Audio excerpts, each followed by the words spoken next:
నమస్తే, అనంత టీవీకి స్వాగతం. ఒకప్పుడు సినీ తారల అభిమానులు అంటే చులకంగా చూసే రోజులు.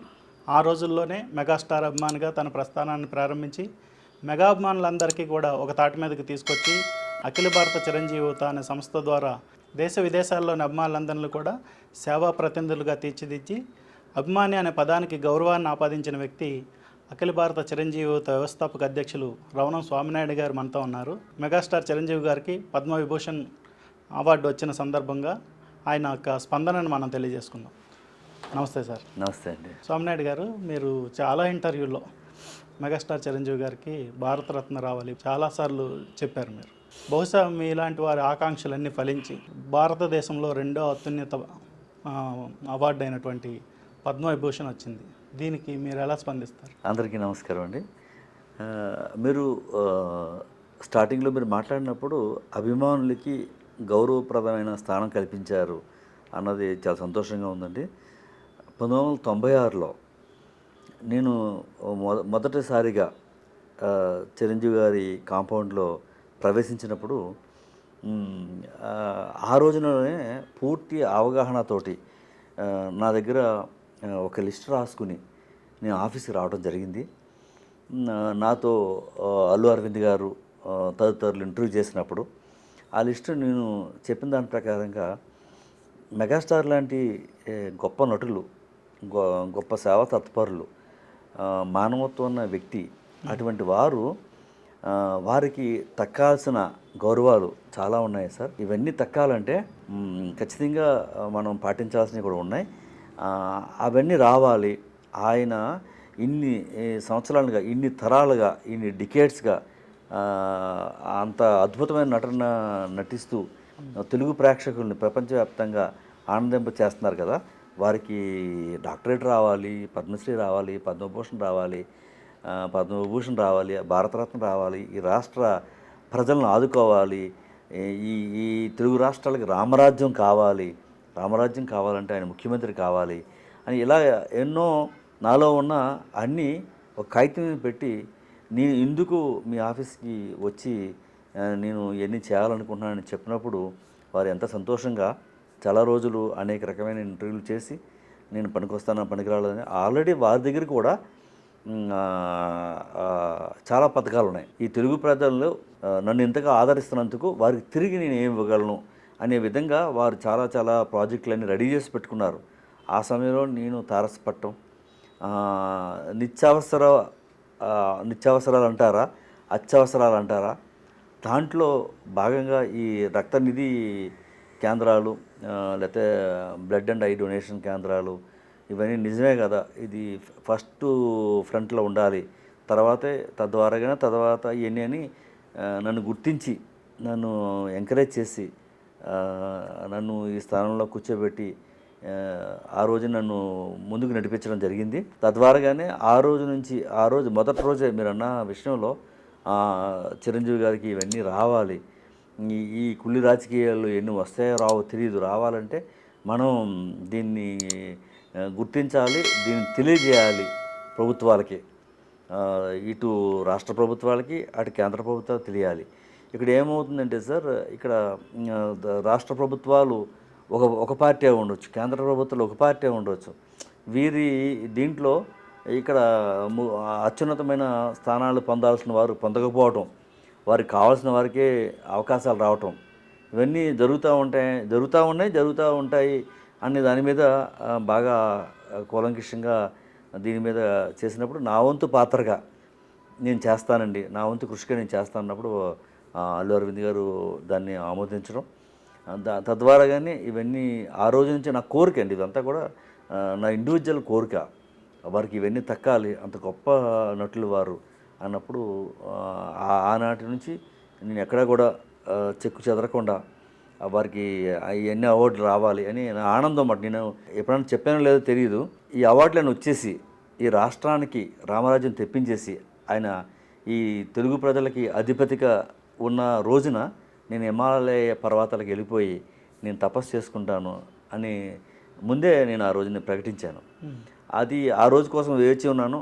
దేవుడి దేవాల అన్నీ ఇంచుమించు అయిపోయినట్టే. ఇవాళ పద్మవిభూషణ్ వచ్చింది. తద్వారాగా త్వరలోనే భారతరత్న అవార్డు రావాలి, ఈ రాష్ట్రానికి వారు ముఖ్యమంత్రి రావాలి, నేను చనిపోయే లోపల వారిని ముఖ్యమంత్రిగా ఒకసారి చూడాలి, ఈ తెలుగు ప్రజల కష్టాలన్నీ తీరిపోవాలని దృఢ సంకల్పంతో ఉన్నానండి.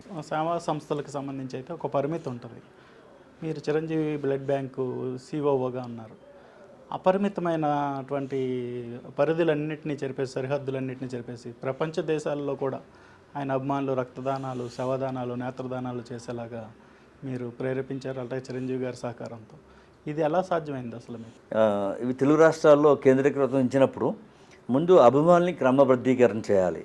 దానికి ఎలా అంటే సపోజ్ చిరంజీవి గారు మద్రాసులో ఉన్నప్పుడు తిరుపతి దర్శనానికి వెళ్ళి అదే బస్సు మద్రాసు వెళ్ళి ఎన్టీ రామారావు ఇంటి ముందు, నాగేశ్వరరావు ఇంటి ముందు, చిరంజీవి గారి ఇంటి ముందు ఇలా అందరి ఇళ్ళ ముందు వెళ్ళి వీలుంటే ఫోటోలు దిగి ఆ విధంగా జరిగే క్రియలో అట్ ద సేమ్ టైం హైదరాబాద్కి ఇండస్ట్రీ షిఫ్ట్ అయినప్పుడు కూడా అదే క్రమంగా అభిమానులంతా ఏదో ఓ రోజు ఫిక్స్ చేసుకోవటం, అలా బస్సు వేసుకొచ్చేయటం.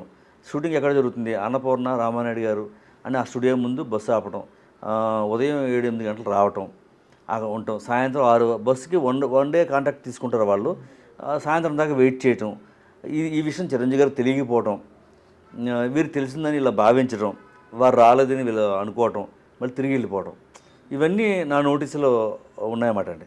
ఇది దీనికి క్రమబద్ధీకరణ చేయాలి అని మెగాస్టార్ చిరంజీవి గారితో అల్లు అరవింద్ గారి ద్వారా మాట్లాడి ఆ విధంగా చిరంజీవి గారు ఎప్పుడైతే చిరంజీవి చారిటబుల్ ట్రస్ట్ ప్రారంభించి చిరంజీవి రక్తనిధి కేంద్రాన్ని ప్రారంభించారో, ఎవరైతే బ్లడ్ డొనేషన్ చేస్తారో వారందరినీ నేను తప్పనిసరిగా కలుస్తాను అని చెప్పి వారు హామీ ఇవ్వటం, అది శని ఆదివారాల్లో నా షూటింగ్ సమయానుభవం ప్రకారంగా నేను కలుస్తాను, ఈ వారంలో ఎవరైతే బ్లడ్ డొనేషన్ చేస్తారో వారందరినీ కలుస్తానంటాం. అది అలాగా సుమారు 25 సంవత్సరాలు ఏకదాటికి జరగడం. ఇక్కడ తెలుగు రాష్ట్రాల్లో రక్తనిధి కొరత లేకుండా చేయగలిగారు.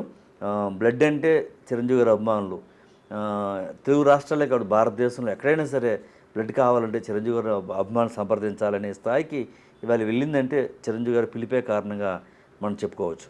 అట్ ద సేమ్ టైం మీరు ఇందాక అడిగిన దాంట్లో ఇతర దేశాల్లో కూడా ఎలా చేయగలిగారు మీరు అడిగినప్పుడు నాకు అనిపించింది, ఈ టీవీలు అవి ఇవి చూసినప్పుడు, పేపర్లో చూసినప్పుడు ఎప్పుడు చూసినా తానా మహాసభలకు ఎన్టీ రామారావు గారు హాజరయ్యారు, మహాసభలు ఎన్టీ రామారావుకి కోట్లాది రూపాయలు బహుమతులు ఇచ్చారు, లేదా డొనేషన్స్ ఇచ్చారు, ఇలాగా ఉంటే అవన్నీ చూసినప్పుడు ఏంటిది ఎన్టీ రామారావు గారికి ఈ ఇతర దేశాల్లో ఇంత ప్రాముఖ్యత ఏంటి అంటే, నేను వ్యక్తిగతంగా నేను చిరంజీవి గారి అభిమాని కాబట్టి నాకు ఆ కోరిక, నాకు ఆ విధంగా ఆ కోణంలో నేను చూసినప్పుడు వైనాట్ చిరంజీవి గారు ఇతర దేశాల్లో ఎందుకు కాకూడదు, ఎందుకు అభిమానులు లేరు, ఉన్నారు కదా అని దాని మీద నేను ఒక దృష్టి పెట్టి కొంచెం సమయం కేటాయించి కొంత పర్మిషన్ అది తీసుకొని ఒక చిరంజీవి గారు 60th బర్త్డే సందర్భంగా స్థానిక వారందరి సహకారంతో వెళ్ళి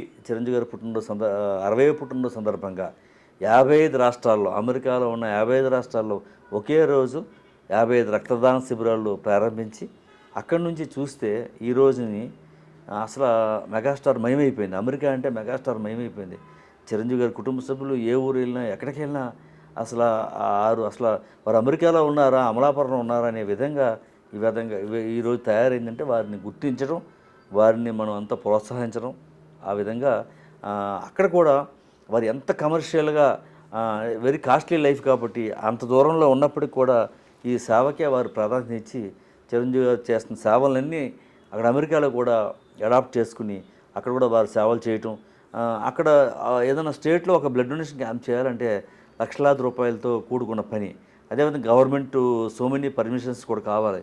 ఇవన్నీ కూడా అవుతున్నాయంటే మానవుల్లో ముఖ్యంగా మెగా అభిమానుల్లో ఈ సేవా దృక్పథం ఉండటం, చిరంజీవి గారు పిలిపివ్వటం, దాన్ని మనం అప్పుడప్పుడు వెళ్ళి తట్టడం, ఇవన్నీ కూడా మాకు అనుకూలంగా జరగటం ఈ రోజును చూస్తే అంతా మెగామయంగా తయారైపోయింది. మీరు ఇందాక చెప్పారు 1996లోనే మీరు చిరంజీవి గారి గురించి పనిచేయడానికి, ఆయన్ని సేవా రంగంలో ఇది చేయడానికి మీరు కృషి చేయడానికి రెడీ అయ్యారని. అప్పుడు ఉన్న టైంలో చాలా ప్రతికూల పరిస్థితులు, అటు సమాజంలో కూడా చిన్న చూపు చూసే అవకాశం ఉంది. మీరు ఏదో వ్యాపారం ఉద్యోగం చేసుకుంటే అదొక ఉండే గౌరవం వేరు.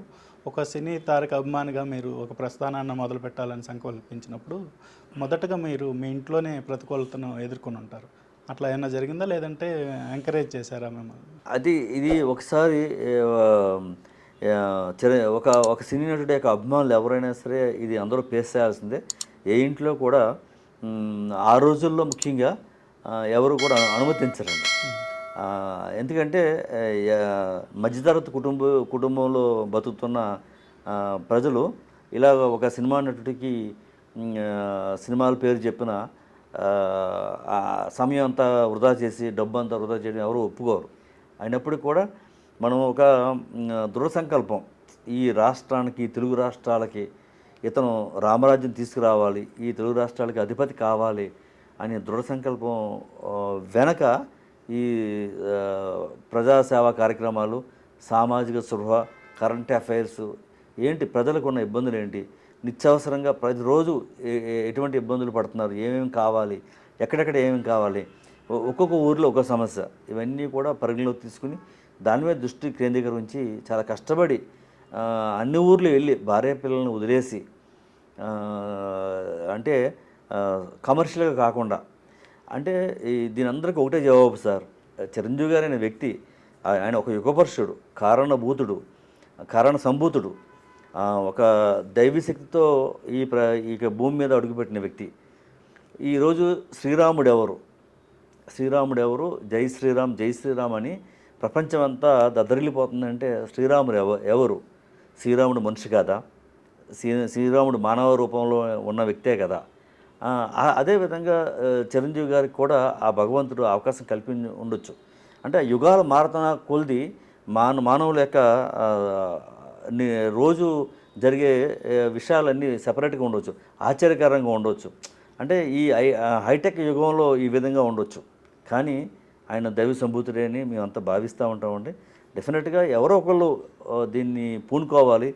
కాబట్టి ఆ రోజున నేను అనుకుని పూనుకున్నాం. నాకు అదేవిధంగా తెలుగు రాష్ట్రాల్లో ఉన్న అభిమానులు, భారతదేశంలో ఉన్న అభిమానులు, ప్రపంచంలో ఉన్న అభిమానులు అందరూ నాకు సహకరించడం అంటే అది అందరిలో ఉంటుందండి. నేను ఒక్కడినే గొప్పని కాదండి, నేను ఒక్కడినే అభిమాని కాదు. కోట్లాది మంది అభిమానులు, వారిని వెళ్ళి తట్టాలండి. తడితే ఎస్ అని చెప్పి మనతో పాటు కలిసి ప్రయాణం చేస్తారు. ఆ తట్టివాడు కావాలండి. అది దేవుడి దేవాల ఆ శక్తి నాకు రావటం, నేను అందరినీ పలకరించి అందరినీ ముందుకు నడిపించడం, అందరూ నాకు సహకరించడం, ఇవన్నీ చేయడానికి నాకు అనుకూలంగా మారాయండి. ఈ సుదీర్ఘమైన అభిమానిగా మీరు సేవా ప్రస్థానంలో బాగా బాధపడిన సంఘటన ఏదైనా ఉందా? మిమ్మల్ని బాగా బాధపెట్టిన సంఘటన? చాలా సంఘటనలు ఉంటాయండి. ఏంటంటే ఇది ఏమంటారంటే చిరంజీవి గారికి కోట్లాది మంది అభిమానులు ఉండడం వల్ల ఇది విచిత్రమైన సంఘటన అన్నమాట అండి. ఈ క్రమబద్ధీకరణ చేయలేమాట అండి ఈ అభిమానుల్ని. అంచేత అందరినీ కూడా తృప్తిపరచడం, ప్రతి ఒక్కరూ చిరంజీవి గారిని కలవాలని, ప్రతి ఒక్కరూ చిరంజీవి గారితో మాట్లాడాలని, ప్రతి ఒక్కరికి చిరంజీవి గారి మీద ఒక అభిప్రాయం ఉంటుంది, అలా అందరూ వ్యక్తపరచాలని ప్రయత్నిస్తూ ఉంటారు. డబ్బున్నవారు ప్రత్యక్షంగా హైదరాబాద్ రావటం, చెన్నై వెళ్ళటం, లేకపోతే ఎక్కడ షూటింగ్ చేస్తే అక్కడికి వెళ్ళటం, వారిని కలవాలని ప్రయత్నించడం, అక్కడ అడ్డంకులు ఏర్పడటం, నన్ను సంప్రదించడం, అక్కడ సెక్యూరిటీ రీజన్స్ కానివ్వండి, మాకున్న పరిమితులు కానివ్వండి, మనం అది అనుకోకుండా అతను ఏదో ఇంట్లో అనుకుని బయలుదేరి వచ్చేస్తే వితౌట్ అపాయింట్మెంటు అది ఇబ్బందికరమైన విషయాలు. కాబట్టి అది మాకు చిరంజీవి గారికి ఇబ్బందికరం కాదు, ఆ సినిమా నిర్మిస్తున్న నిర్మాతకి, దర్శకులకి ఇబ్బందికరమైన విషయం. వారికి సమయం కాల్ షీట్ ఇచ్చారంటే వాల్యుబుల్ కాల్ షీట్ని మనం వెళ్ళి కిల్ చేయకూడదండి. ఆ ఇత్యాది కారణాల వల్ల వారికి ఆ సమయం అనుకూలించకపోవటం, దాని మీద ఎక్కువ నా మీద ఫిర్యాదులు వెళ్తూ ఉంటాయన్నమాట అండి. అదన్నీ కూడా కామన్ ఫిర్యాదులు. కానీ ఆ చెప్పే విధానాన్ని బట్టి అక్కడ మన అభిమానించే నటులు స్వీకరించి వారు మన మీద ఏదైనా యాక్షన్ తీసుకోవడం కానీ, మనల్ని తప్పుగా అర్థం అటువంటి సంఘటనలో దీన్ని మనం చెప్పలేని పరిస్థితి, చెప్పే అవకాశం రాలేని పరిస్థితి. ఎందుకంటే వారు సెలబ్రిటీస్ కాబట్టి మనం కలవటానికి వీలుండదు, మనం ఏమంటారంటే ఎక్స్ప్లెనేషన్ ఇచ్చుకునే అవకాశం ఉండదు. కానీ పనిష్మెంట్ మాత్రం దొరుకుతూ ఉంటుంది. రెగ్యులర్గా నా జీవితం అంతా ఆ పనిష్మెంటు తీసుకోవడం తప్ప నేను ఎక్స్ప్లెనేషన్ ఇచ్చే అవకాశం రాలేకపోవడం అది నేను బ్యాడ్గా ఫీల్ అవుతూ ఉంటాను. బాగా ఆనందంగా ఫీల్ అయిన సంఘటన ఏదైనా ఉందా?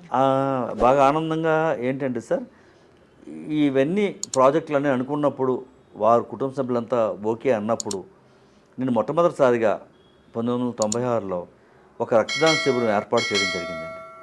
ఏర్పాటు చేసిన తర్వాత నేను ఎప్పుడైతే ముందుగా ఇందాక మీకు చెప్పినట్టుగా నేను ఏదైతే ఈ ప్రాజెక్టులన్నీ వారికి చేయాలనుకుని నేను వారికి చెప్పినప్పుడు వారి దగ్గర మెగాస్టార్ చిరంజీవి గారి దగ్గర సో మెనీ ప్రాజెక్ట్స్ రెడీగా ఉన్నాయన్నమాట. చాలా ప్రాజెక్ట్స్ ఉన్నాయి.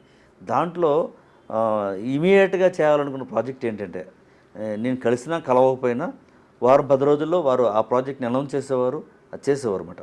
ఆ ప్రాజెక్ట్ ఏంటంటే వికలాంగులకి ఎవరైతే కృత్రిమ అవయవాలు Jaipur legs, Jaipur artificial limbs ఎవరైతే ప్రపంచం అంతా జైపూర్ మీద ఆధారపడి ఉన్న రోజుల్లో ఈ తెలుగు రాష్ట్రాల్లో కూడా జైపూర్ ఆర్టిఫిషియల్ లిమ్స్ మీద ఆధారపడినప్పుడు ఎందుకు మనం ఈ తెలుగు రాష్ట్రాల్లో ఒక సంస్థ ఏర్పాటు చేయకూడదు, ఎందుకు ఇక్కడ జైపూర్ లిమ్స్ మ్యానుఫ్యాక్చరింగ్ చేయకూడదని చిరంజీవి గారు ఒక మంచి ప్రాజెక్ట్ తయారు చేసి పెట్టుకున్నారు.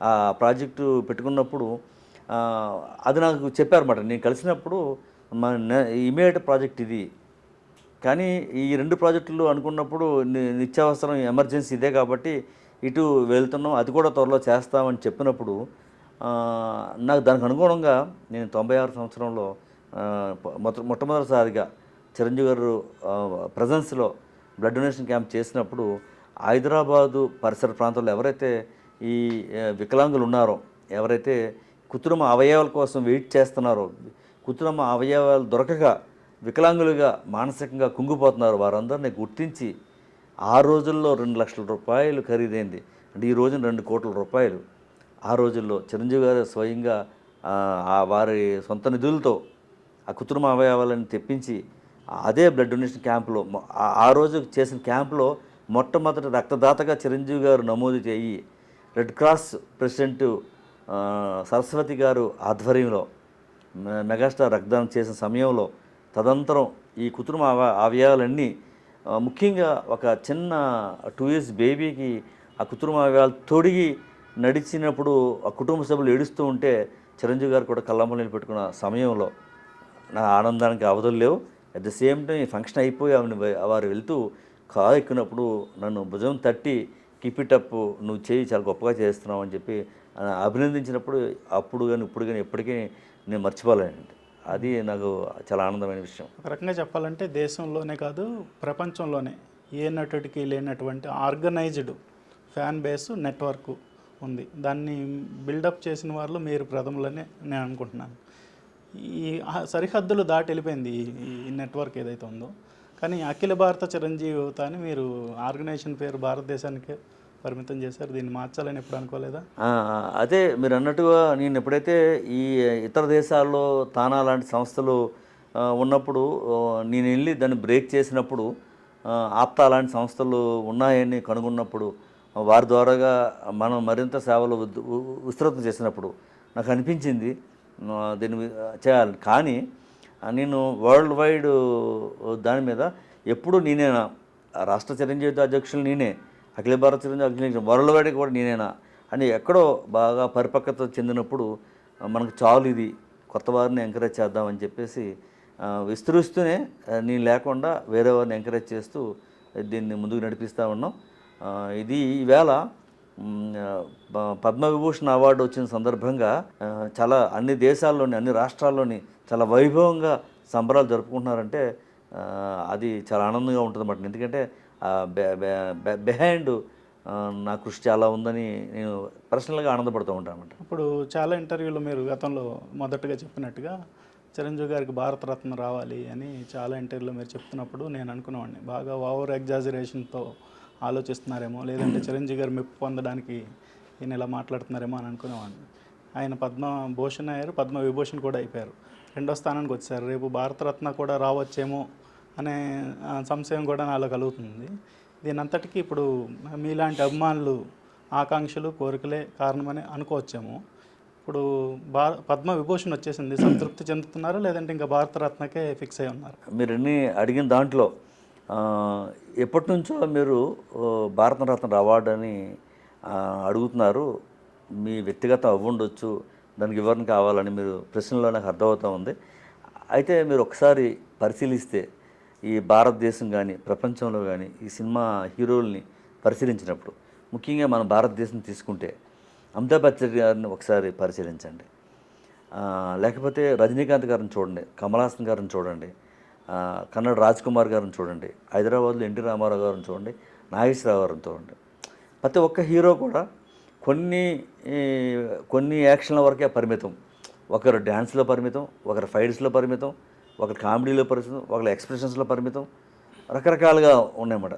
పరిపూర్ణమైన అన్ని రకాలుగా డ్యాన్స్లో excellent, fights excellent, comedy excellent, tragedy excellent, అసలు కుటుంబ సభ్యులందరినీ ఆనందింపజేసే విధంగా నటించే ఏకైక నటుడిగా మనం మెగాస్టార్ చిరంజీవి గారిని మనం తప్పనిసరిగా అందరూ తెలుగు ప్రేక్షకులు అందరూ ఏకమడిగా ఆమోదిస్తున్న దాన్నే మనం, ఎందుకంటే మేము పదే పదే సినిమాలు చూసి ఈయన భారతరత్నకి అర్హుడు అని ముందు నుంచి కూడా మేము అడుగుతూ ఉన్నమాట అండి.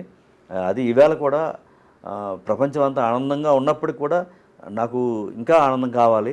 అది భారతరత్న వచ్చినప్పుడు ఈ రాష్ట్రానికి వారు ముఖ్యమంత్రి అయినప్పుడే మేము పరిపూర్ణంగా ఆనందం చెందుతామని చెప్పి మీకు తెలియజేస్తున్నాను. సోమనాయుడు గారు, పద్మభూషణ్ చిరంజీవి గారు పద్మవిభూషణ్ చిరంజీవి గారు అయ్యారు. దీనిపై మీ స్పందన ఏంటి?